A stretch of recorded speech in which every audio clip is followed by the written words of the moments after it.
Pessoal, hoje eu vou falar um pouco sobre Haskell, uma linguagem de programação funcional, que eu vejo o pessoal se confundindo muito, ficando muito confuso, porque ela é uma linguagem diferente, é uma linguagem que não trabalha do mesmo jeito que as outras linguagens que a gente está acostumado, tipo C, Python, Java. Ela é bem única, e gostaria de mostrar um pouco como que ela funciona e uns conceitos que ela faz diferente das outras linguagens. Então, começando, o que é o Haskell? O Haskell é uma linguagem funcional e pura.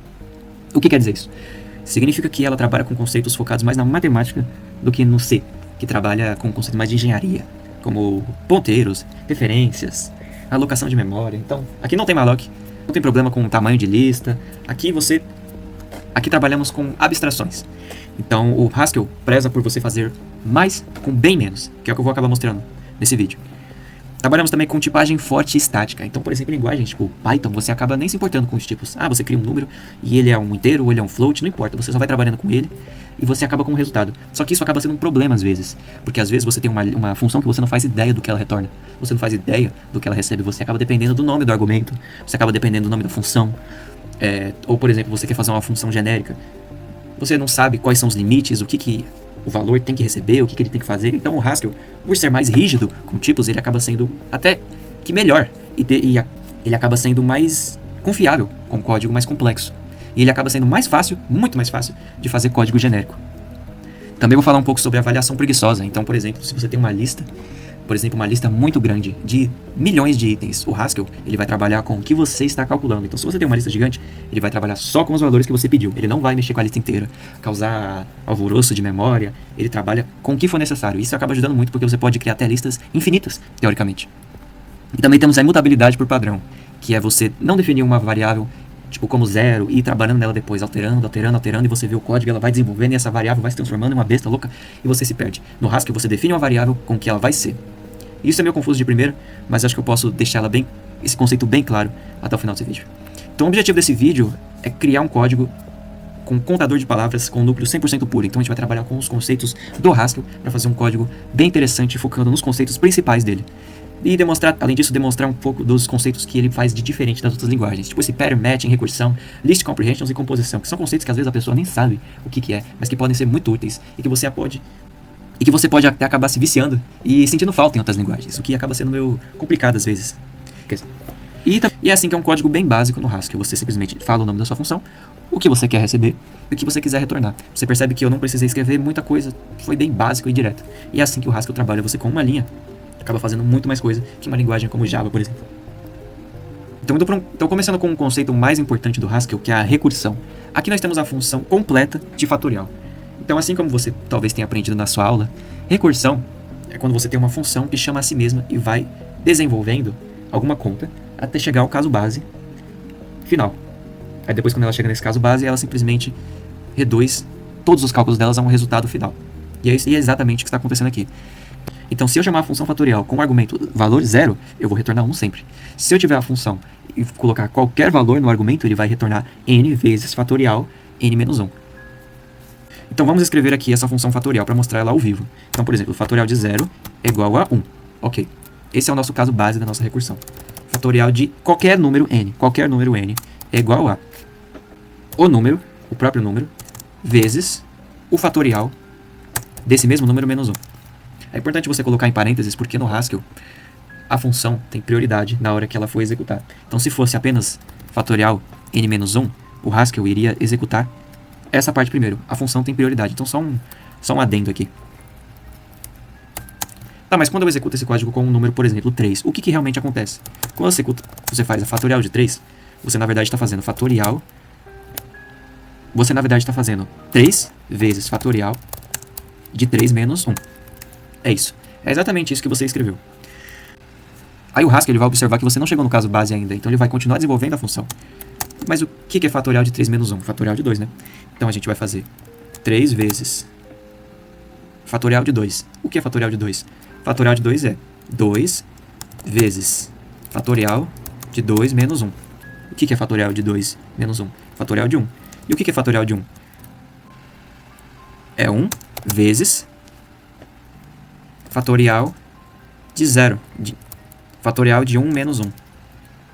E o que é fatorial de 1 menos 1? Fatorial de 0.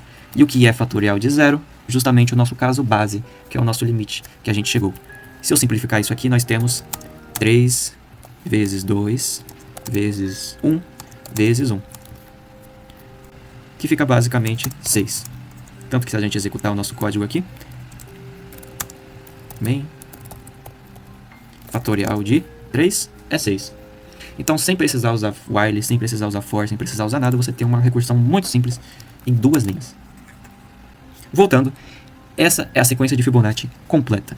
Com 2 casos base e o caso recursivo, nós conseguimos escrever qualquer número de Fibonacci. Interpretando, Fibonacci de 0 é igual a 1, Fibonacci de 1 é igual a 1. Simples, esse é o nosso caso base, e é só isso. E Fibonacci de n é igual a Fibonacci de n menos 1 mais Fibonacci de n menos 2. Então, por exemplo, Fibonacci de 3 é o mesmo que Fibonacci de 3 menos 1 mais Fibonacci de 3 menos 2. E isso avalia para 2. E isso avalia para 1. Sabemos que Fibonacci de 2 é Fibonacci de 2 menos 1 mais Fibonacci de 2 menos 2. E o Fibonacci de 1 a gente já sabe pelo caso base que é igual a 1. Aí esses valores avaliam para 1 e 0. Fibonacci de 1 é 1. Fibonacci de 0 é 1 e mais 1. Resultado é 3. Então, se executarmos o código no terminal, Fib de 3 é 3, assim como eu tinha calculado. O outro conceito que o Haskell trabalha muito bem é o pattern matching. Então, no C, geralmente você trabalharia com muitos ifs e switches. E você não tem muita flexibilidade com o que você pode ver em um valor. Você consegue ver tipos, mas se você tem alguma construção mais complexa, você não consegue acabar trabalhando com ela com tanta facilidade. Então essa função ela vai receber qualquer valor que se comportar como um número e retornar uma string. Então se n for menor que 0, retornamos negativo, a string negativo. Se n for igual a 0, retornamos a string 0. E esse otherwise seria o else das outras linguagens, que é o que o Haskell acaba pecando, que ele trabalha com esse texto maior, otherwise. Então caso contrário, retornamos positivo. O bom do compilador do Haskell é que ele consegue identificar com muita facilidade quando você tem casos que você não tratou. Então caso você não tenha inserido esse otherwise, ou não tenha lidado com todas as possibilidades, o Haskell ele vai reclamar. Assim você acaba garantindo que seu código seja seguro e tenha menos falhas. Aqui eu tenho um segundo exemplo desse pattern matching, onde eu tenho uma função que não necessariamente recebe um valor, mas ela consegue dar match em um valor em uma formatação específica, que é exatamente isso que o próprio Haskell faz. Não sei se isso teria que ser... Em uma linguagem como C, você provavelmente teria que decompor esse valor e fazer algum tipo de função auxiliar que extraia esse valor de dentro dessa estrutura de dados. Tanto que se a gente fizer o teste... É que saiu meio bugado aqui o acento, mas aqui está escrito não. E sim. Agora mais um conceito que é bem complexo de primeira vista, mas que na verdade acaba ajudando muito a vida, é a compreensão de lista, a list comprehension. Então nesse caso essa função pega todos os pares de uma lista e retorna o quadrado delas. Então aqui estamos trabalhando com uma função que parece ser complexa, mas a gente pode decompor ela em pedaços. Então primeiro temos o nome da função, como eu tinha explicado antes. O argumento que ela vai receber, ela vai ser uma lista, ou alguma estrutura de dados que se comporte como uma lista. Esse é meio que o poder do Haskell, é que você não precisa especificar, e ele consegue inferir mais ou menos o que você quer dizer. Então dada essa lista XS, para cada valor de XS que for par, eu vou fazer essa operação, que é o quadrado. Então são 3 partes a compreensão de lista. O match, como eu tinha feito antes, o pattern match, eu verifico a presença de algum padrão. Nesse caso eu estou só pegando cada elemento, mas podia ser, se fosse uma lista de tuplas, podia ser XY, por exemplo. Eu estou verificando uma condição com um predicado. O predicado é uma função que retorna verdadeiro ou falso. O even é um predicado que verifica se o número é padrão ou não. Se o número for padrão, ele retorna verdadeiro, se o número não for par, quer dizer, se o número for par, ele retorna verdadeiro, se o número for ímpar, ele retorna falso. E para cada número que passar nesse filtro, eu aplico essa operação. Isso vai me dar uma nova lista com esses valores filtrados e mapeados. E esse conceito de filtrar e mapear é uma coisa muito importante e presente nas linguagens de programação funcional. Então eu acabei de escrever um segundo caso aqui, raiz de primeiros. Então ele vai receber uma lista, que eu botei o nome de lista direto ao invés de XZ.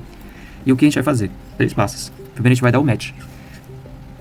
Então nesse caso eu vou receber uma lista de tuplas. Então eu vou pegar esses 2 valores aqui. O primeiro e o segundo. O primeiro eu dei o nome de elemento, o segundo eu dei o nome de descarte. O nome não importa. O que vale é dar match dentro da lista. Porque não adianta você fazer essa função em uma lista que não é de tuplas, por exemplo. Aí eu aplico o filtro, o elemento, no caso o primeiro, né, que eu dei match, tem que ser maior que 0. E se for maior que 0, eu faço a raiz quadrada, que é esse SQRT, é o square root. Testando um pouco das nossas funções, quadrados pares, vamos fazer 1, 2, 3, 4, 5. Todos os números pares são elevados ao quadrado. No caso é o 2 e o 4. Vou botar o 6 aqui só para complementar. É assim, bem simples. Raiz primeiros.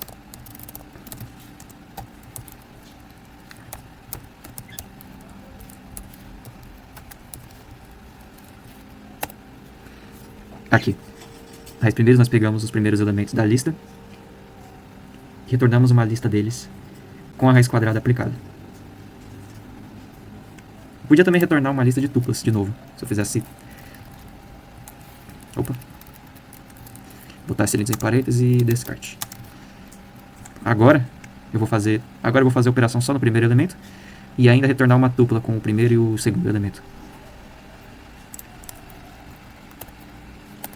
Pronto. Olha como é simples. Então o que o Haskell faz de diferente, que é relevante para esse primeiro momento? A imutabilidade. Então você tem uma variável no seu código, ela vai ser previsível. O que acontece em muitos códigos é que você tem uma função gigante que tem um valor inicial, um A, por exemplo, A. Você define ela como 0. Passam-se várias funções, várias operações e no final você não faz ideia do valor que A pode ter. No Haskell, como você tem imutabilidade, recursão, você sabe exatamente o estado em que a variável vai estar depois de uma operação. Que já entra no nosso segundo conceito, as funções puras.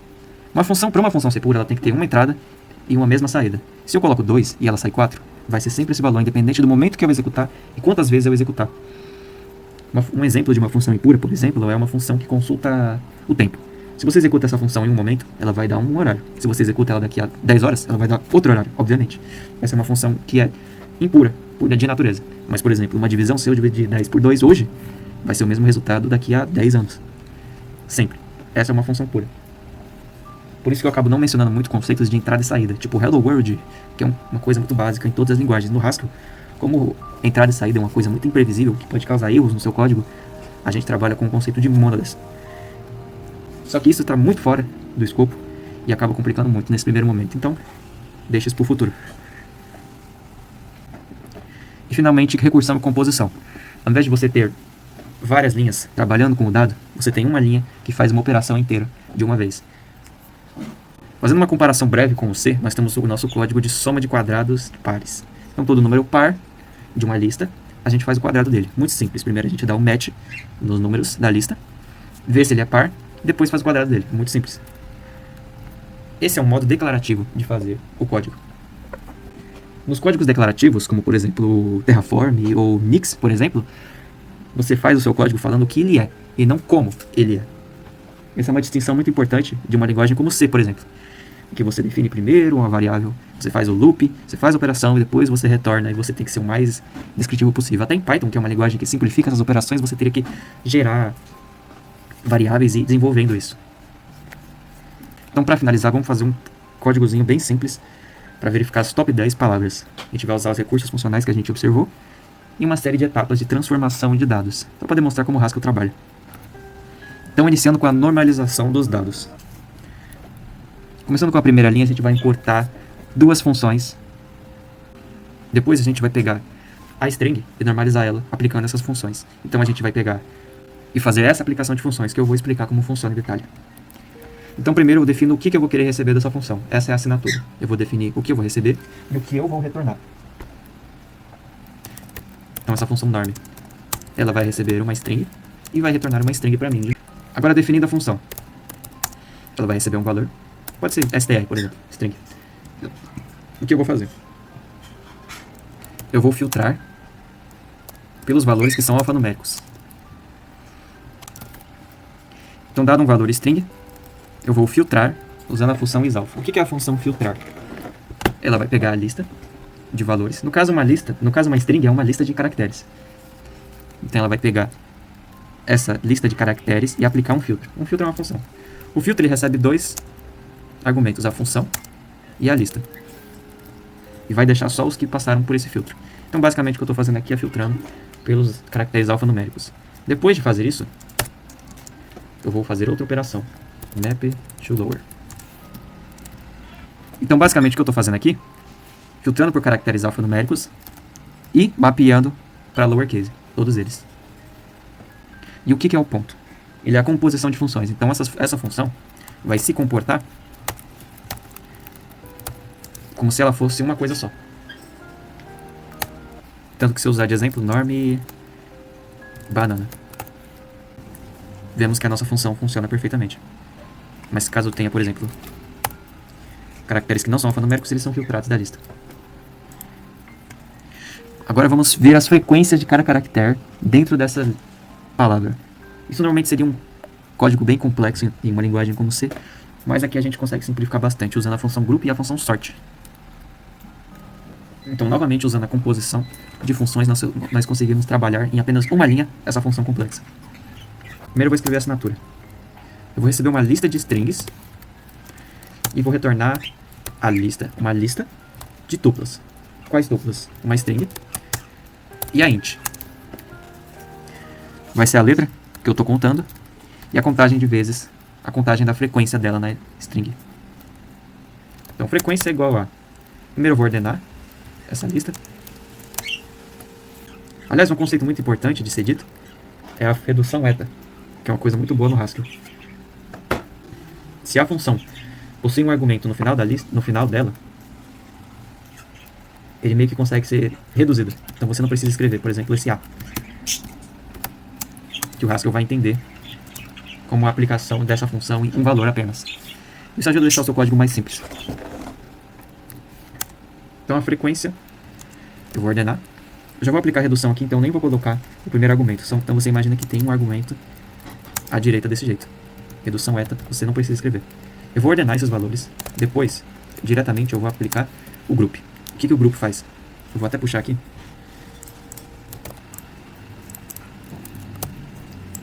Na verdade, eu esqueci de importar a função.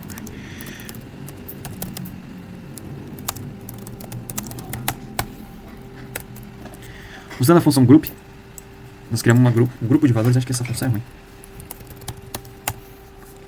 Usando a função group, nós conseguimos agrupar valores em uma lista. Então, valores semelhantes ficam juntos, automaticamente.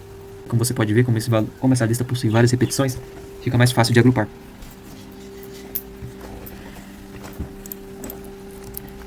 Então, eu vou ordenar esses valores para que os valores parecidos fiquem perto uns dos outros. Depois eu vou agrupar eles. E logo após isso eu vou compor com outra função. Eu vou aplicar uma função em todos esses valores agrupados, que vai ser uma função anônima. É uma função que trabalha diretamente na mesma linha já, ela não precisa ser definida, ela é aplicada diretamente. Então nesse caso,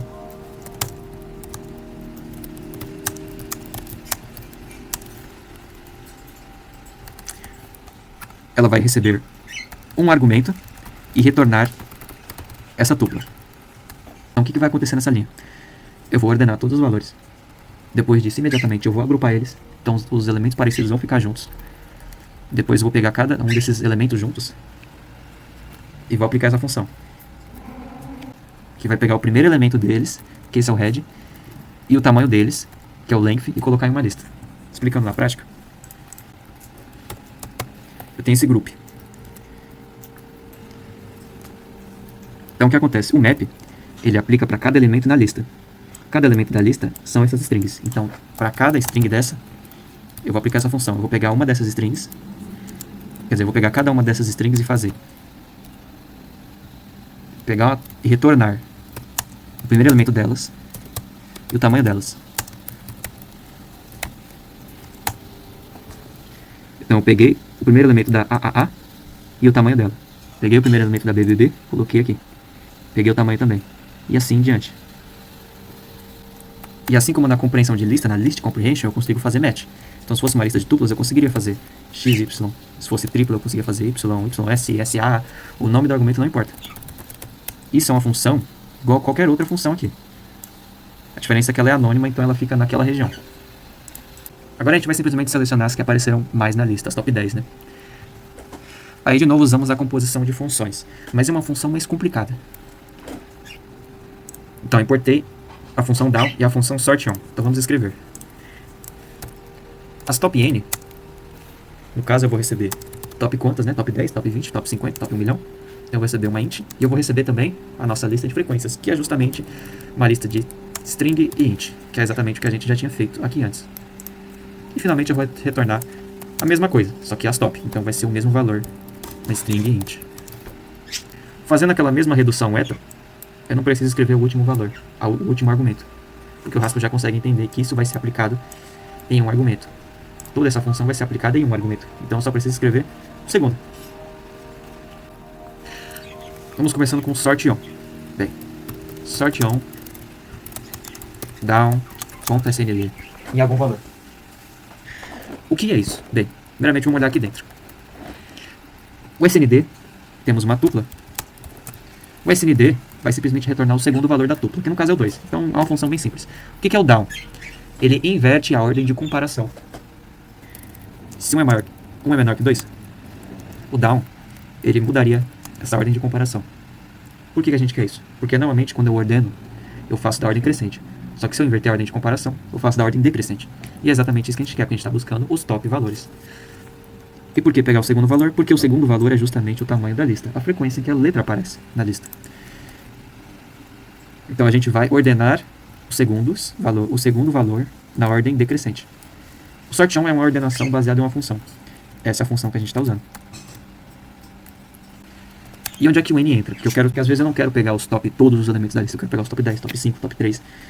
A gente simplesmente vai pegar toda essa lista e pegar os n valores, só isso.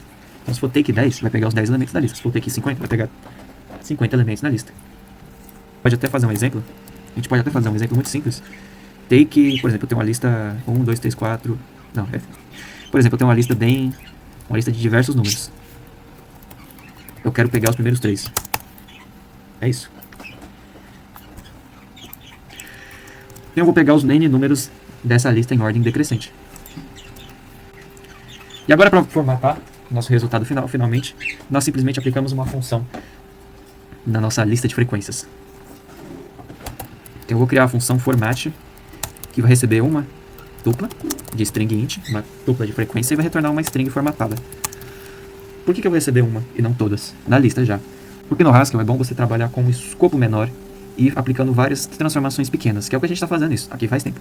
Ao invés de eu ter uma função gigante que faz essa operação, eu aplico uma função, depois a outra. Ao invés de eu ter uma função gigante que aplica essa operação no Haskell, eu tenho uma função menor, com outra função menor, com outra função menor. Isso acaba gerando uma pipeline que é fácil de entender. Apesar de ser difícil de entender de primeira mão, você consegue entender de maneira transparente o que está entrando e o que está saindo, e cada transformação de dados que está ocorrendo aqui. E nota que eu não precisei criar nenhuma variável e alterando ela, então a imutabilidade cai perfeitamente aqui. Então eu vou pegar a tupla de palavra e de frequência e eu vou simplesmente retornar. Deixa eu ver. Então, esse mais, ele concatena listas. Como a string é uma lista de caracteres, quando você concatena duas strings, você gera uma string que é a combinação das duas, né? Isso é óbvio. Isso tem em outras linguagens. Então eu vou pegar a letra, vou concatenar um espaço e a versão do inteiro, mas em string. O show ele pega algum tipo que geralmente não é impresso e transforma ele em string.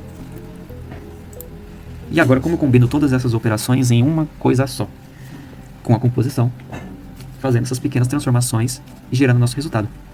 Então essa nossa função solve, ela vai receber uma string normal e vai receber outra string normal, apenas. O que solve vai fazer? Uma operação de cada vez, a gente vai chegar no nosso resultado que a gente tinha começado. Primeiro eu vou usar a função words. A função words, ela pega uma string, que talvez tenha várias palavras, e cria uma lista de palavras. Então, por exemplo, se eu tenho a casa é amarela, eu tenho essa string. Se eu fizer words, eu tenho uma lista de palavras. É isso que a função words faz. Aí depois de pegar cada palavra, eu vou mapear o norm. Então eu vou pegar cada palavra dessa, remover qualquer valor que não seja alfanumérico e colocar ela minúsculo. Então se eu tiver uma string mais estranha, por exemplo, a casa é amarela. Aí eu faço. A casa é amarela novamente. Após essa transformação, nós fazemos outra transformação. Filtrar not.null. Essa função null é um predicado que verifica se o valor é nulo. E esse not ele só inverte o valor booleano. Então, se é uma coisa for verdadeira, ele transforma em falso. E a gente filtra pelos valores que não são nulos, deixando apenas os que não são nulos na lista, obviamente. Depois, para cada um desses valores, a gente vai ver as frequências, que vai retornar nossa lista de frequências que a gente já usou. Depois disso, a gente vai pegar os top 10, as top 10 frequências. Depois formatar cada um desses valores. Lembrando que o map ele aplica uma função em uma lista de elementos. E o aligns finalmente pega essa lista de strings e transforma em uma string só, separadas por new lines. Acho que eu vou usar uma coisa mais fácil de enxergar. Aqui temos as palavras mais comuns da nossa frase. E é basicamente isso a nossa função. E essa ferramenta que eu usei é o GHCI, que é um executor de código simples do Haskell. Caso você não queira ficar compilando e executando programas, igual você faria no GCC, você pode usar o GHCI direto, para você executar uma linha de código de cada vez e inspecionando o resultado diretamente. Então você executa GHCI, você carrega o arquivo que você quer carregar, no caso o name, e o CT é todas essas palavras que começam com 2 pontos, elas são comandos do Haskell. Então o load ele carrega o código de um arquivo, o T ele vê o tipo de alguma função, que é justamente essa assinatura que a gente estava fazendo. Então o tipo do solve é string retornando string. Então esses são um dos 2 modos de você executar. Seja compilando, usando o GHC, que é o compilador do Haskell, ou você pode executar como um script diretamente usando o Run Haskell. E é isso, esse foi Haskell. Espero que não tenha sido tão complicado. E aí eu vou trazer mais vídeos em breve sobre o assunto. Mas por enquanto, é isso. Muito obrigado. E falou.